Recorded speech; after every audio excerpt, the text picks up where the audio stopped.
ಬೇಗ ಏಳಬೇಕು, ಎದ್ದು ಹಲ್ಲನ್ನ ಉಜ್ಜಬೇಕು, ಉಜ್ಜಿಯ ಮುಖವ ತೊಳೆಯಬೇಕು, ದೇವರ ಸ್ನಾನ ಮಾಡಬೇಕು, ದೇವರಿಗೆ ನಮಸ್ಕರಿಸಿ ತಿಂದುವನ್ನು ತಿನ್ನಬೇಕು, ಗುರುವರಿಗೆ ನಮಸ್ಕರಿಸಿ ಶಾಲೆಯಲ್ಲಿ ಕಲಿಯಬೇಕು.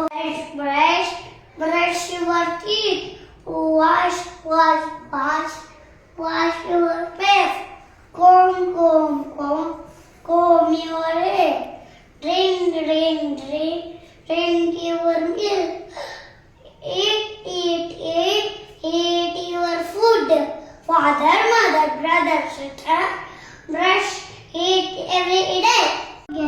ನೀರು ಕುಡ್ದಿಲ್ಲ ಅಂತ ಚಳಿ ಸ್ವಲ್ಪ ನೀರು ಇರುತ್ತೆ ಅಂತ ಇದು ಹಾಕೊಂಡು ಬೈಯಲ್ಲಿ ಹಾಕೊಂಡು ಈ ಚಳಿ ಹಾಕುತ್ತೆ ಅಂತ ಇದು ಸ್ವಲ್ಪ ಮೇಲೆ